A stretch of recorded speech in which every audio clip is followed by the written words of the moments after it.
کبھی کبھی انسان کی زندگی ایسی نا امید کی وادی میں داخل ہو جاتی ہے جہاں ہر طرف خاموشی ہوتی ہے، نہ کوئی آواز، نہ کوئی سہارا، بس صبر۔ یقیناً تم نے بھی صبر کیا ہوگا، دل میں درد چھپا کر مسکرائے ہوں گے، لوگوں کے طعنے سنے ہوں گے، تنہائی میں اللہ کو پکارا ہوگا۔ اور اب تم تھک چکے ہو، نا امید سے ہو چکے ہو تو سنو، تمہارا صبر ضائع نہیں گیا، کیونکہ اللہ کے یہاں کچھ بھی ضائع نہیں جاتا۔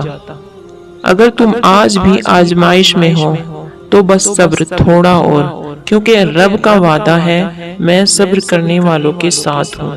اللہ کرے تمہارا صبر تمہاری زندگی کا سب سے حسین صلہ بن جائے۔ اللہ کرے تمہیں وہ ملے جو تمہارے گمان میں بھی نہ تھا۔ آمین یا رب العالمین۔ آج کی یہ ویڈیو ان سب کے لیے ہے جنہوں نے دکھ میں صبر کیا، آنکھوں میں آنسو چھپائے اور پھر بھی رب کی ذات سے نا امید نہیں ہوئے۔ یہ 3 نشانیاں جو بتاتی ہیں کہ تمہارا صبر قبول ہو چکا ہے اور اللہ کا صلہ بہت قریب ہے۔ یہ 3 نشانیاں اللہ کی طرف سے اشارہ ہے کہ تمہیں بہت جلد صلہ ملنے والا ہے۔ پہلی نشانی، جب تمہاری زبان سے نکلنے والی دعا تمہارے گناہوں سے زیادہ اثر رکھتی محسوس ہو، جب تمہارا یقین اللہ کی رحمت پر حاوی ہو جائے تو سمجھ لو یہ تمہارے صبر کی پہلی قبولیت ہے۔ حدیث نبوی صلی اللہ علیہ وسلم نے فرمایا، جب بندہ دعا کرتا ہے تو اللہ فرماتا ہے میں تمہاری دعاؤں کو رد نہیں کرتا، یا تو فوراً دے دیتا ہوں یا اس سے بہتر رکھ کر دیتا ہوں یا برائی کو دور کر دیتا ہوں۔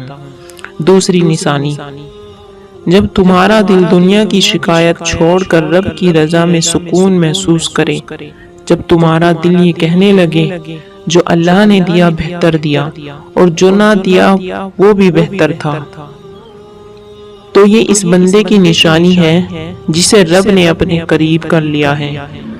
قرآن کریم سورہ آل عمران میں آیت نمبر 146 میں اللہ فرماتا ہے، اور اللہ صبر کرنے والوں سے محبت کرتا ہے۔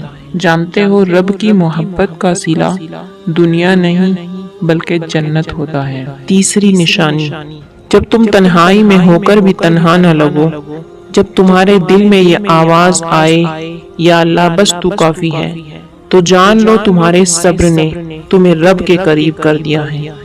حضرت علی کا قول ہے، جسے اللہ کافی لگنے لگے دنیا اس پر تنگ نہیں رہتی۔ صبر کی سب سے بڑی کامیابی ہے ہی قرب الہی۔ ہمارے پاس انبیاء کی زندگی کی مثالیں ہیں، کس طرح انہوں نے صبر کیا اور پھر کس طرح اللہ نے انہیں نوازا۔ حضرت یعقوب علیہ السلام نے برسوں حضرت یوسف علیہ السلام کی جدائی میں صبر کیا۔ اللہ نے نہ صرف حضرت یوسف کو واپس لوٹایا بلکہ بنیائی بھی عطا کی اور خاندان کو عزت بھی بخشی۔ حضرت ایوب علیہ السلام نے بیماری، فقر اور تنہائی میں صبر کیا تو اللہ نے ان کو شفا دی، دوبارہ مال اور دولت دیا اور خاندان بھی واپس عطا کیا۔ حضرت مریم علیہ السلام نے تنکیا، طعنے اور تنہائی پر صبر کیا تو اللہ نے ان کے قدموں میں نبی رکھ دیا۔ اللہ کا وعدہ ہے بے شک صبر کرنے والوں کو ان کا اجر بے حساب دیا جائے گا۔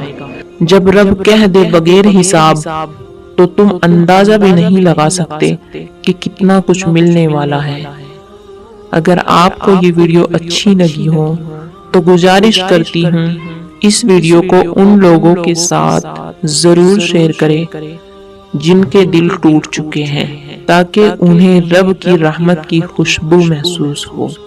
اللہ آپ سب کا حامی و ناصر ہو۔ اللہ حافظ۔